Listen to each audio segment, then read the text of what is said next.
bien, l'année commence super bien, super, parce que cette vidéo, je l'ai déjà tournée une première fois, mais que quand je me suis assise pour vous la monter, oh, pas de son, ah bah non, l'année commençait si bien, non, on va te montrer que l'année 2018, ce sera de la merde aussi, parce que toute ta vie, c'est de la merde, toute ta vie. Non mais tout va bien.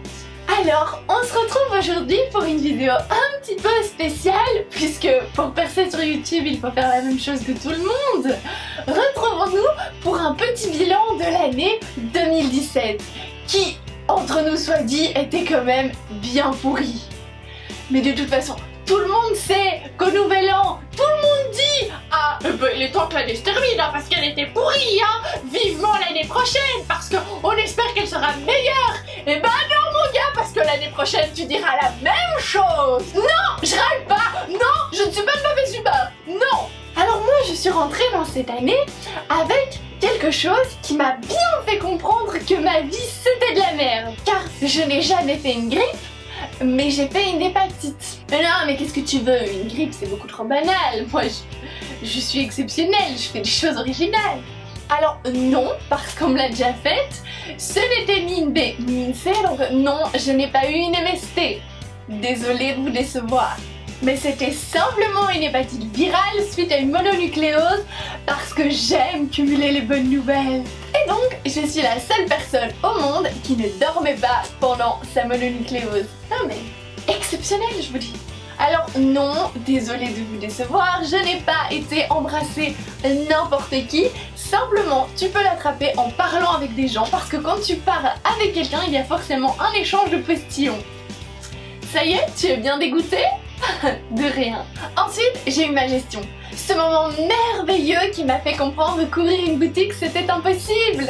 Merci le gouvernement, le système, tout ça, mais en fait j'aimerais avoir un salaire décent sans vous donner plus de la moitié, sans m'épuiser au travail et avoir une pension à la fin de ma carrière. Après l'année s'est passée très calmement, parsemée de tu es feignante, tu ne fous rien, tu es un déchet social. Alors, encouragée par tant de bonté de mon entourage, j'ai accepté un boulot très mal payé et à tendance suicidaire, et c'était très chouette. Engagée comme graphiste, très logiquement, j'étais chargée de rechercher les entreprises avec un bon chiffre d'affaires, de trouver le numéro de la gérante, et puis après, eh bien allons-y, la magie du démarchage téléphonique. Ah, c'est merveilleux! C'est le seul métier au monde où quand tu dis « Allô, bonjour, belle de telle entreprise à l'appareil », on te répond « Ta gueule, connasse ». Ah oui, parce qu'en fait, pendant le temps où je travaillais là-bas, je m'appelais Belle. Non mais, j'ai essayé de leur dire que je m'appelais Maxine, mais ça partait beaucoup trop en débat de « Je m'appelle Maxine » avec un N.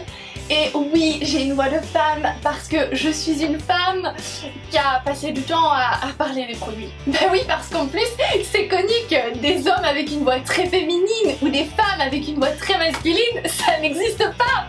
Non! On les tue, bien évidemment. Donc, il a fallu que je change de prénom. Et moi, je voulais fortement un prénom de princesse. Et je voulais Cendrillon. Mais je sais pas pourquoi, mon patron, il voulait pas. Alors il m'a donné Aurore et moi j'ai pas trouvé ça drôle parce que c'est plausible. Et puis, ah oui, j'ai oublié de préciser que j'étais la seule femme de l'entreprise. Wouah, vive le sexisme! Un jour on m'a quand même remercié d'être là parce que, je cite, « Sans moi, ce serait une entreprise de PD ». Non mais l'homophobie c'est sympa aussi. Si, t'as essayé? Non, tu ne peux pas juger. Donc quand j'en ai eu marre, j'ai commencé à signer les mails parce que oui, je devais aussi spammer les boîtes mail. Du coup j'ai commencé à signer Ariel, Réponse, Gertrude. Et puis quand vint l'heure de prendre le téléphone, je suis devenue Belle. C'est très ironique quand même. Et c'était trop bien! Je crois qu'il y a même un mec qui a porté plainte contre Belle de telle entreprise. Oui, parce que les gens trouvent ça absolument normal que tu t'appelles Belle. Par contre, c'est tout à fait impossible que tu t'appelles Maxine. Non, mais je crois que ma vie serait tellement plus simple. Je vais changer de prénom, je vais m'appeler Belle. Oh, Belle Rose, c'est trop classe. On arrête tout, appelez-moi Belle. Et puis eh bien, j'ai décidé de démissionner avant de me tirer une balle parce qu'entre les va te faire enculer salope et les de toute façon toutes les femmes sont des putes pendant les pauses, c'était beaucoup trop chouette, j'allais exploser de positivité. Alors j'ai fait un truc que je voulais vraiment. Je suis partie faire un concours d'entrée en art dramatique et c'était trop bien. J'ai passé un mois exceptionnel, un mois merveilleux où je faisais ce que j'aimais, j'étais épanouie, j'ai rencontré des gens merveilleux et puis on m'a dit de retourner sur YouTube. Mais bon, j'ai fait une vidéo là-dessus, tu sais déjà tout. Ou alors tu vas cliquer sur le petit i. Alors sous les conseils de mon médecin, j'ai pris du Xanax. Enfin non, je rigole, j'ai vendu du Xanax. Enfin non, j'ai appris ce qu'était le Xanax. Oui, je m'explique. En fait, la voie logique quand tu as un cerveau artistique et pas du tout scientifique, c'est la voie pharmaceutique. Ce qui est bien, c'est qu'en stage, je dois avoir une grande blouse blanche. Enfin, on appelle ça un tablier, mais on s'en fout. Et ce qui est cool, c'est que ça donne un air intelligent. Enfin, chez moi, ça donne que l'air. Hein. Mais du coup, quand je croise des personnes que je connais très bien, eh bien, elles me reconnaissent pas.